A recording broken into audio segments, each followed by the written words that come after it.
Hello everyone. Today we will read lesson number 3 of history, the making of a global world.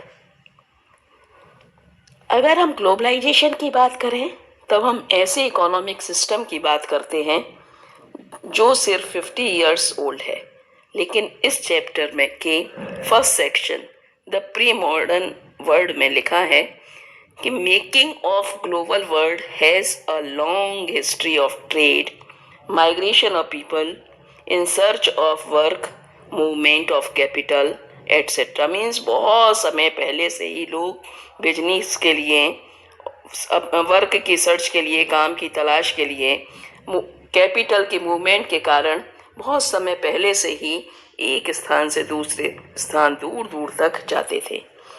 Human history में अगर हम देखें तो ancient समय से ही ह्यूमन सोसाइटीज इंटरलिंक्ड थी। एंशियंट टाइम से ही travellers, traders, priest and pilgrimage, तीर्थयात्री बहुत दूर दूर तक ज्ञान, अवसर और स्पिरिचुअल फुलफिलमेंट के लिए या एस्केप परसिक्यूशन, मीन्स उन्हें कोई सताए नहीं, उन्हें कोई परेशान ना करे, इसके लिए अपनी जगह छोड़कर दूर दूर तक की यात्रा करते थे।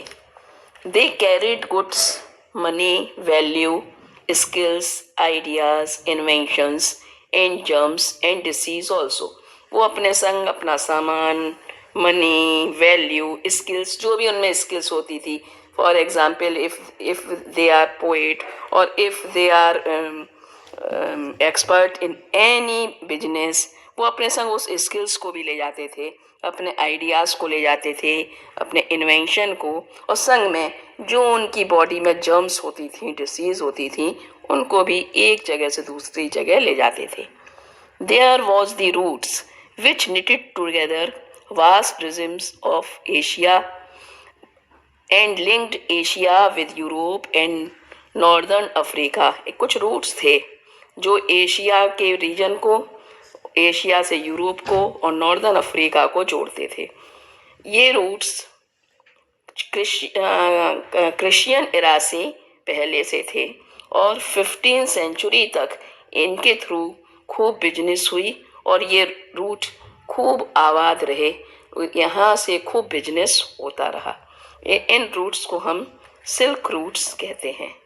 हम इस चैप्टर में यह पढ़ रहे हैं कि प्री मॉडर्न वर्ल्ड में ग्लोबलाइजेशन कैसे हुआ।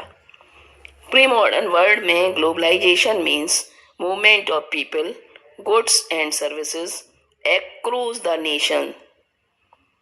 जो ग्लोबलाइजेशन का क्या मतलब है? लोगों का मूवमेंट करना, सामान का मूवमेंट करना, सर्विस का मूवमेंट होना और अपनी कंट्री को छोड़कर दूसरी कंट्री में जाना, इसको ही ग्लोबलाइजेशन कहते हैं, known as globalization. Pre modern world में ग्लोबलाइजेशन के 3 तरीके थे, 3 वेज से होता था। फर्स्ट जिसमें है silk route. Silk route good example of vibrant pre modern trade and cultural rings. ये बहुत ही अच्छे एग्जाम्पल हैं प्री मॉडर्न वर्ल्ड के ट्रेड के लिए।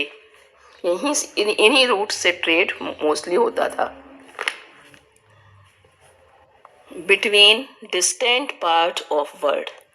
इस रूट का नेम सिल्क रूट इसलिए पड़ा कि चाइना की सिल्क की क्वालिटी इतनी अच्छी थी कि मोस्टली सिल्क का बिजनेस इसी रूट से होता था। हिस्टोरियन ने बहुत से सिल्क रूट जो कि लैंड और सी दोनों में हैं उनको आइडेंटिफाई किया है। मीन्स सिल्क का बिजनेस इन्हीं रूट से होता था। These silk routes knitting together vast region of Asia and linking Asia with Europe and Northern Africa. इस रूट से चाइनीज पॉटरी भी ट्रेवल करती थी, पॉटरी बर्तन इंडिया और साउथ ईस्ट एशिया से।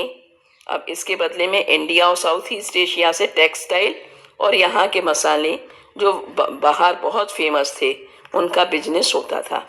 उसके बदले में यूरोप से क्या आता था? Gold, silver. मीन्स यहाँ से मसाले जाते थे, टेक्सटाइल जाता था, चाइना से सिल्क जाता था और उधर यूरोप से क्या आता था उसके बदले में? Gold and silver. ट्रेड और कल्चरल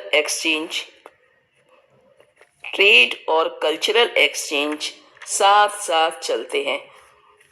क्रिश्चियन मिशनरी इसी रूट से एशिया आई। कुछ सेंचुरी पहले मुस्लिम प्रीचर्स भी इसी रूट से आए। बुद्धिज्म ईस्टर्न इंडिया से वर्ल्ड के सेवरल डायरेक्शन में इन्हीं रूट्स के थ्रू स्प्रेड हुआ। मतलब बुद्धिज्म जो इंडिया का था वो सिल्क रूट के थ्रू ही पूरे वर्ल्ड में फैला। सेकंड इसमें जो वे है that is food, travel and spaghetti and potatoes. Food, travel and spaghettis and potato. इसमें हम क्या है बताया गया है, food offers many example of long distances. जो भी बिजनेसमैन जाता था अपने संग फूड लेके जाता था। Cultural exchange, traders and travellers ने जहाँ भी गए वो अपने संग जो भी फूड था जो वो अपने एक कंट्री में खाते थे, अब वो दूसरी कंट्री में गए तो उस फूड को संग ले गए, उसको प्रोड्यूस करने का तरीका ले गए और नई लैंड में जाकर उस फूड को वहाँ पर उन्होंने उसकी खेती करी, एग्रीकल्चर कर लिया। तो अपने साथ गए तो फूड क्रॉप नई लैंड के लिए ले गए। आज भी रेडी स्टफ दुनिया के किसी भी कॉर्नर से हम ले सकते हैं। बुक में एक एग्जाम्पल स्पेगेटी और नूडल्स का दिया गया है। इट इज़ बिलीव्ड दैट कि चाइना के जो नूडल्स हैं स्पेगेटी बनने के लिए वेस्ट कंट्रीज पहुँचे। मीन्स चाइना से नूडल चला, जब वेस्ट कंट्रीज में गया, वेस्ट साइड की यूरोपियन कंट्रीज में गया तो वहाँ उसको स्पेगेटी कहने लगे। पास्ता अरब कंट्रीज से 5 सेंचुरी पहले, 5 शताब्दी पहले पास्ता जो था अरब कंट्री से टू सिसली एक इटली में जगह है, एक आइलैंड है। तो पास्ता जो था अरब कंट्री से 5 सेंचुरीज बिफोर एगो टू सिसली होता हुआ इंडिया और जापान पहुंचा। मतलब जो आज हम पास्ता खाते हैं ये मेन ओरिजिन कहाँ की है? अरब कंट्री से।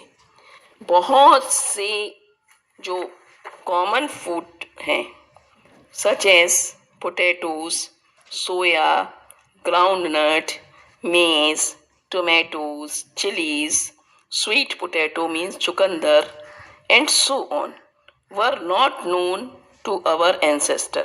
जो हमारे पूर्वज लोग थे उन्हें इन फूड्स के बारे में नहीं मालूम था अनटिल अबाउट 5 सेंचुरी एगो, 5 सेंचुरी पहले नहीं जानते थे। These foods were only introduced in Europe and Asia after Christopher Columbus. जबकि क्रिस्टोफर कोलंबस ने accidentally discovered vast continent that would later become known as America. जब क्रिस्टोफर कोलंबस ने America को डिस्कवर कर लिया तब ये फूड हमारे एंसेस्टर को मालूम पड़ा। Here we will use America to describe North America. ठीक है, नॉर्थ अमेरिका के लिए अमेरिका बोला गया है और साउथ अमेरिका के लिए और कैरिबियन। अमेरिका मीन्स ये 3 है, North America, South Africa and Caribbean. In fact many of our common foods came from American original inhabitant the American Indian. बहुत से फूड तो अमेरिकन जो इंडियन हैं वहाँ से हमें मिले। Sometimes the new crops could make the difference between the life and death. कभी कभी तो ऐसा होता था कि जो कॉमन फूड हम खाते हैं अगर वो हमें ना मिले, जैसे कि फॉर एग्जांपल इन्हें पोटैटो का दिया है कि अगर लोगों को अगर आलू खाने को नहीं दिया जाता था तो वो डेथ मतलब उनकी डेथ तक हो जाती थी। तो लिखा हुआ है sometimes the new crops would make the difference between the life and death. Europe poor begin to eat better and live longer with the introduction of humble potato. जो यूरोप के पुअर पीपल थे, जब उन्होंने potato खाने शुरू किए तो उनकी लाइफ बढ़ गई और उनका जो लाइफ थी ज़्यादा बेटर हो गई पोटैटो खाने से. Ireland's poorest peasant became so dependent on potatoes that when disease destroyed the potato crop in the mid 1840s, hundred of thousands died of starvation. उन्होंने बताया है कि आयरलैंड में तो इतनी तरह पोटैटो से पे इतना डिपेंडेंट थे कि एक बार आलू की खेती पर बीमारी लग गई, डिसीज फैल गई और पूरी पोटैटो क्रॉप मिड 1840 में खराब हो गई. तो हजारों लोग स्टारवेशन से भूखे रहने के कारण, क्योंकि उन्हें पोटैटो नहीं मिला, देवर डाइड. Now question time. अब इसमें हम क्या क्वेश्चन हो सकता है? फर्स्ट हो सकता है what is globalisation.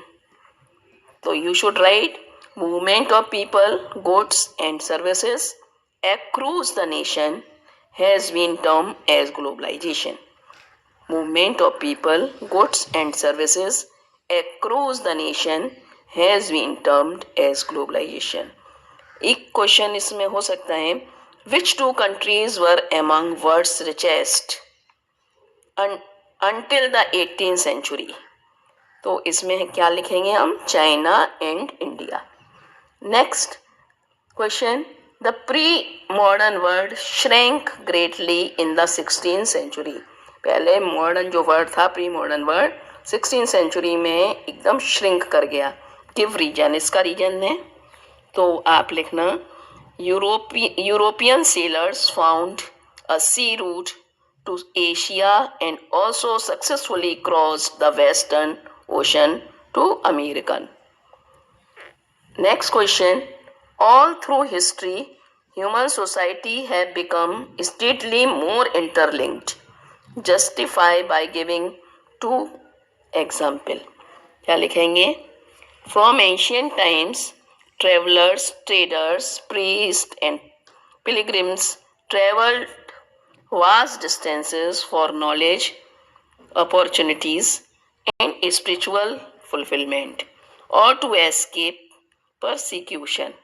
They carried goods, money, values, skills, ideas, inventions, and even germs and disease. Next part of the chapter will be described tomorrow. Thank you.